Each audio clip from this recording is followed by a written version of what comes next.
Assalamualaikum warahmatullahi wabarakatuh. Yang sama-sama kita hormati Bapak Amiruddin, SPDI, NPDI, selaku dosen pengampu dalam filsafat pendidikan Islam, dan teman-teman sekalian yang berbahagia.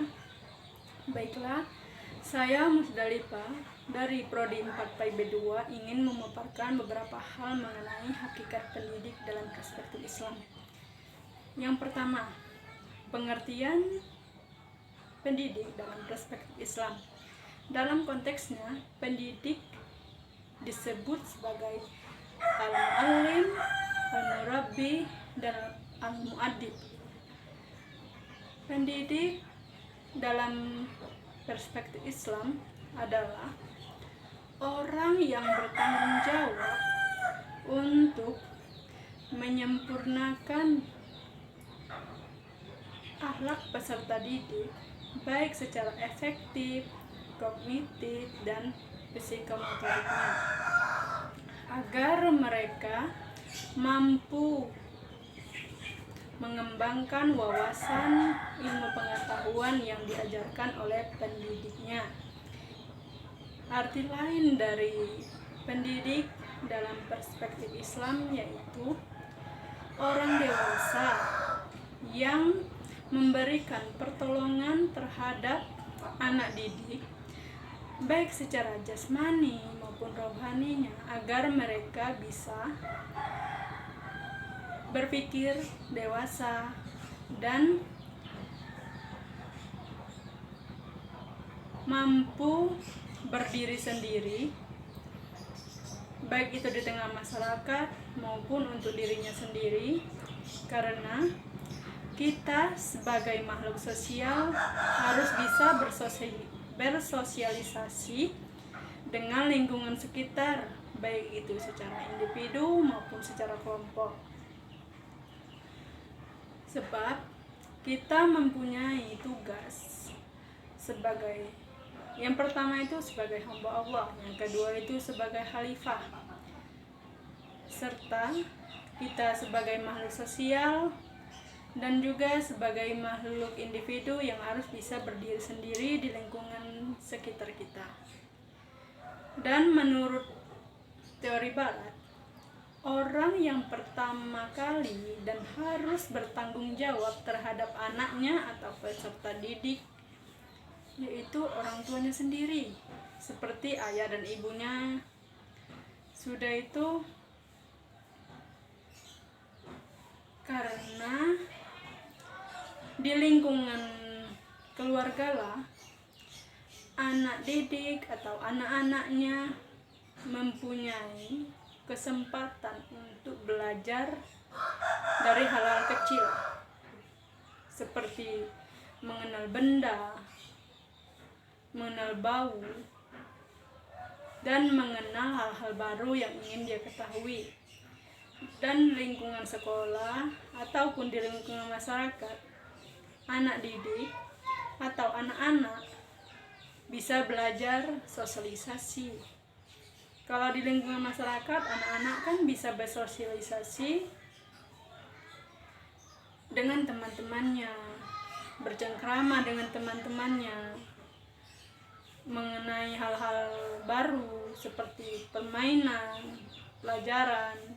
Dan di lingkungan sekolah, mereka lebih bisa untuk mengembangkan hal-hal baru, baik itu dalam pelajaran, permainan, dan lain sebagainya. Syarat-syarat untuk pendidik dalam perspektif Islam. Yang pertama,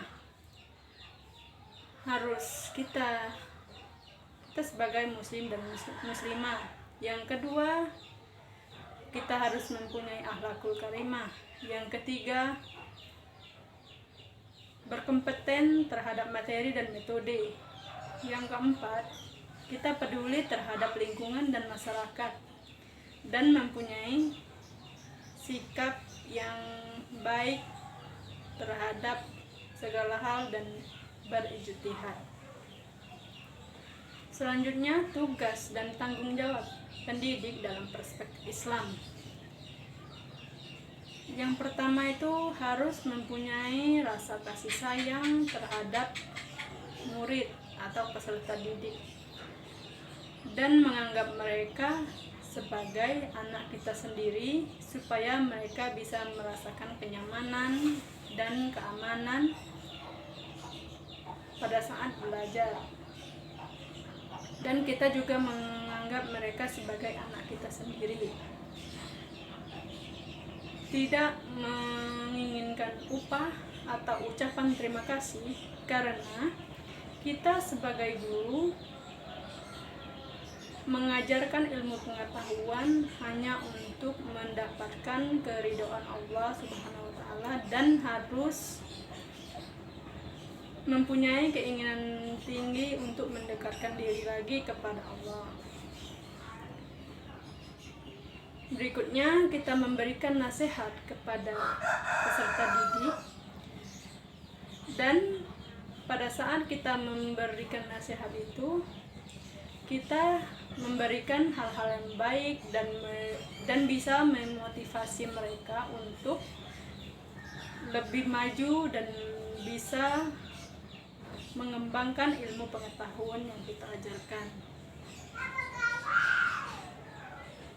serta menunjukkan arah yang baik sesuai dengan ajaran Islam. Berikutnya, mencegah murid dari akhlak yang tidak baik dengan cara jalan sendirian jika perlu, terus dengan cara bercerita terus terang,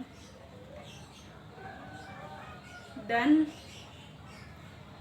jalan dengan cara jalan yang halus, dan jangan mencela mereka dengan kata-kata yang kasar. Sebagai guru, kita juga harus menjalankan ilmunya dan mentransferkan ilmu yang kita miliki kepada peserta didik, dan jangan berlainan kata dengan perbuatan. Maksudnya gini, kata-kata yang keluar dari mulut kita dan perbuatan kita harus selaras semuanya, supaya tidak terjadi timpang tindih ataupun terjadi hal-hal yang tidak diinginkan. Karena seluruh ilmu yang kita ajarkan kepada peserta didik, baik itu secara langsung maupun tidak langsung, akan ditiru oleh peserta didik yang kita ajar. Yang terakhir, tugas dan tanggung jawab pendidik tidak akan terlaksana dengan baik, sebab kalau tidak dibantu oleh orang tua, masyarakat. Karena tugas pendidik itu tidak sepenuhnya dilaksanakan oleh guru atau pendidik yang ada di sekolah, karena mereka mempunyai keterbatasan waktu dan keterbatasan tempat untuk melaksanakan belajar dan mengajar.